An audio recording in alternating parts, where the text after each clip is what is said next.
Hello students, इससे पहले हम ई वैल्यूएशन के बारे में और उसकी विशेषता के बारे में पढ़ चुके हैं। आज हम उसकी नीड्स यानी आवश्यकता के बारे में पढ़ेंगे। पहले आप ई वैल्यूएशंस के बारे में लास्ट टाइम जो करवाया था क्या होता है। ई वैल्यूएशन हम किसी व्यक्ति के बारे में मूल्यांकन करते हैं ताकि हमें पता चल सके कि वो कहाँ स्टैंड कर रहा है, वो कितना जानता है और कितना उसे जानने की आवश्यकता है। तो आज हम नीड ऑफ ई वैल्यूएशन के बारे में जानेंगे।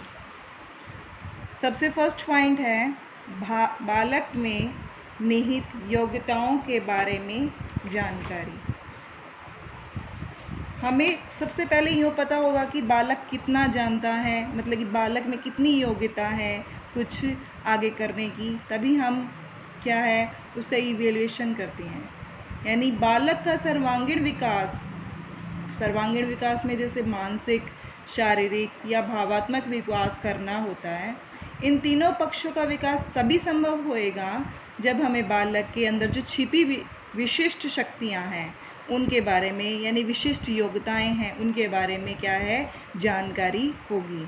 फॉर एग्ज़ाम्पल आप ये लगा लो, बालक के मानसिक पक्ष का विकास करने के लिए उसमें ज्ञान, प्रयोग, बोध, विश्लेषण आदि जैसी भी विभिन्न मानसिक योग्यताओं का विकास करना ज़रूरी है, क्योंकि हमें क्या है इन विशिष्ट योग्यताओं के विकास के बिना बालक का मानसिक विकास नहीं हो सकता।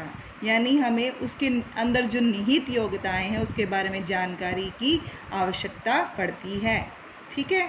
नंबर सेकंड है उद्देश्यों की प्राप्ति की सीमा के बारे में जानकारी। अब हम इसमें क्या कहेंगे कि मूल्यांकन के द्वारा क्या हमें कैसे पता चलता है कि उद्देश्य हमारा कितना पूरा हुआ है। हम मूल्यांकन इसीलिए करते हैं कि हमने जो उद्देश्य रखा है वो हमारा किस हद तक पूरा हुआ है, यानी जो उद्देश्य शिक्षण प्रक्रिया में हमने निर्धारित किए थे उनको किस सीमा तक हमने प्राप्त कर लिया है। और जैसे शिक्षक को जब तक ये पता ही नहीं चलेगा कि उसके द्वारा प्रदान की गई शिक्षा ने किस हद तक छात्रों के व्यवहार में परिवर्तन किया है। आपको पता है ना, एजुकेशन क्या होती है, व्यवहार में परिवर्तन। और व्यवहार में परिवर्तन हमें किससे पता चलेगा, हमें इवैल्यूएशन से पता चलेगा कि हमारे अंदर कितना चेंज आया है। और जब तक शिक्षक को ये पता नहीं चलेगा कि व्यवहार में कितना परिवर्तन आया है तभी वो आगे कुछ करा सकता है। जब तक उसे यह पता नहीं चलेगा कि उसने किस सीमा तक सफलता प्राप्त की है तथा भविष्य में वो किस प्रकार अधिगम अनुभवों का संप्रेषण करना चाहिए ताकि पूर्ण सफलता जो है उसको मिल सके।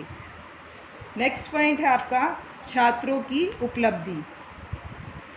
अब छात्रों की उपलब्धि यानी छात्रों ने जो कुछ भी पढ़ा है, टीचर तो करा के चला जाता है और उसने अब जो कुछ पढ़ा है यानी सीखा है वो हमें कैसे पता चलेगा, वो हमें क्या है इवैल्यूएशन के थ्रू पता चलेगा।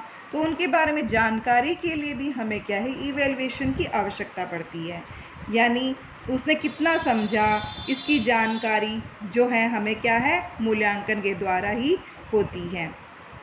कोई भी हमने जो पढ़ाया है ज्ञान किस सीमा तक छात्रों के लिए जो लाभकारी सिद्ध हुआ है वो क्या हमें मूल्यांकन के द्वारा ही पता चलता है। कितना ज्ञान अर्जित किया उसने, और परीक्षाओं का आयोजन जो किया जाता है उनसे ही हमें क्या पता चलता है कि छात्र ने प्राप्त ज्ञान को कितना व्यक्त किया है। नेक्स्ट है हमारा प्रदत्त ज्ञान की सीमा ज्ञात करने के लिए। अब हमारा नेक्स्ट पॉइंट है प्रदत्त ज्ञान की सीमा ज्ञात करने के लिए। अब हमने जो ज्ञान दिया है वो बच्चों को किस सीमा तक आता है। हम जैसे नए स्कूल में भी जाते हैं तो उसमें भी क्या है, पहले आपके स्कूल में टेस्ट होता है एडमिशन से पहले, तो उसमें क्या है टीचर्स क्या जानने की कोशिश करते हैं कि इससे पहले आपको कितना आता है, किस सीमा तक आप जानते हैं। अब आपकी क्लास में ही आपने फर्स्ट क्लास में या यूकेजी में कहीं भी एडमिशन लिया है, आपको ये टेस्ट देके ये जानना चाहेंगे कि आपको कितना पहले से पहले आता है, आपको मात्राएं आती हैं या नहीं आती हैं, आपको टेबल्स आते हैं नहीं आते हैं। तो उसके लिए क्या वो टेस्ट लेते हैं ताकि उस आधार पर आपको आगे वो क्लास में एडमिशन दे सकें। तो जैसे बालकों को दिए गए ज्ञान को अधिगम द्वारा किस हद तक ग्रहण किया गया है, इसका ज्ञान जो है हमें आवश्यक होता है। इस तरह की जानकारी के लिए हम क्या करते हैं, इवैल्यूएशन करते हैं। बालक के विकास के लिए अनुभव की जानकारी आवश्यक होती है। इस आधार पर ही हमें पता चलता है कि बालक में निहित अमूर्त शक्तियों का विकास किस सीमा तक हुआ है। नेक्स्ट पॉइंट है हमारा प्रेरणा के लिए। अब प्रेरणा हमारे लिए इवैल्यूएशन जो है प्रेरणा का काम भी करती है। कैसे करती है प्रेरणा का काम? परीक्षाओं द्वारा विद्यार्थियों को यह पता चलता है कि उसके लक्ष्य को स्पष्ट कर दिया जाता है, जिससे कि उन्हें प्राप्त करना होता है। वे परीक्षाओं में उत्तीर्ण होते हैं तो वे परिश्रम करते हैं उत्तीर्ण होने के लिए, यानी उसमें पास होने के लिए, अच्छे नंबर लेने के लिए क्या है, परिश्रम करते हैं। अतः मूल्यांकन परिश्रम के लिए प्रेरणा का काम करता है। नेक्स्ट पॉइंट है हमारा छात्रवृत्ति प्रदान करने के लिए। अब योग्य छात्र होंगे, जो छात्र छात्राएं होंगी, उनको क्या है, छात्रवृत्ति प्रदान की जाती है। और वो किस आधार पर प्रदान की जाती है, मूल्यांकन के आधार पर, यानी कौन योग्य है छात्रवृत्ति के लिए और कौन नहीं है। यानी योग्य विद्यार्थियों को प्रदान करने के लिए परीक्षाओं के परिणामों के आधार पर ही केंद्रीय सरकार छात्रों को छात्रवृत्ति प्रदान करती है। नेक्स्ट पॉइंट है हमारा प्रवेश का आधार प्रदान करना। मूल्यांकन का जो लक्ष्य होता है वो अध्ययन के उच्च कोर्सों में प्रवेश के लिए उम्मीदवारों की योग्यता तथा सामर्थ्य का निश्चय करना है। निर्देशन प्रदान करना। मूल्यांकन से छात्रों की रुचियां, अभिवृत्तियां, बुद्धि स्तर का ज्ञान होता है, जिसके आधार पर छात्रों को निर्देशन व परामर्श दिया जाता है। विद्यार्थियों के नेक्स्ट पॉइंट है विद्यार्थियों के वर्गीकरण में सहायता के लिए पहले विद्यार्थियों के व्यक्तित्व को आंकने के लिए किया जाता है, निर्देशन प्रदान करने के लिए किया जाता है। प्रवेश का आधार हो चुका है निर्देशन प्रदान करने के लिए, यानी मूल्यांकन से छात्रों की हमें रुचि पता चलती है, उसकी अभिवृत्तियों का पता चलता है, उसका बुद्धि स्तर कितना है ये पता चलता है, जिससे कि हम उसे ज्ञान हो जाता है कि हमें उसके बारे में कि उसकी रुचि अभिवृत्तियाँ कैसी हैं, जिसके आधार पर छात्रों को निर्देशन व परामर्श दिया जा सकता है। नेक्स्ट पॉइंट है विद्यार्थियों के व्यक्तित्व को आंकना। मूल्यांकन का सबसे महत्वपूर्ण लक्ष्य विद्यार्थियों के व्यक्तित्व का मापन करना होता है, यानी उसकी रुचियाँ, अभिरुचियाँ, उपलब्धियाँ, बुद्धि, उनके शारीरिक, मानसिक, संवेगात्मक, नैतिक विकास का जो है मापन किया जाता है, जिससे कि हमें उसके व्यक्तित्व के बारे में जानकारी मिलती है। नेक्स्ट पॉइंट है पाठ्यक्रम में सुधार के लिए। मूल्यांकन द्वारा पाठ्यक्रम में परिवर्तन किए जाते हैं, क्योंकि वर्तमान जो शिक्षा है वो कौन सी होती है, कौन सी है वो चाइल्ड सेंटर्ड, बाल केंद्रित शिक्षा है। बच्चों की रुचियों का मापन मूल्यांकन द्वारा किया जाता है तथा पाठ्यक्रम में परिवर्तन उसी आधार पर हम करते हैं। नेक्स्ट पॉइंट है हमारा विद्यार्थियों के वर्गीकरण में सहायक। अब मूल्यांकन के आधार पर विद्यार्थियों को विभिन्न वर्गों में बांटा जाता है, क्योंकि मूल्यांकन से ही हमें पता चलता है कि क्लास में कौन सा बच्चा इंटेलिजेंट है, कौन सा डल है, कौन सा एवरेज है।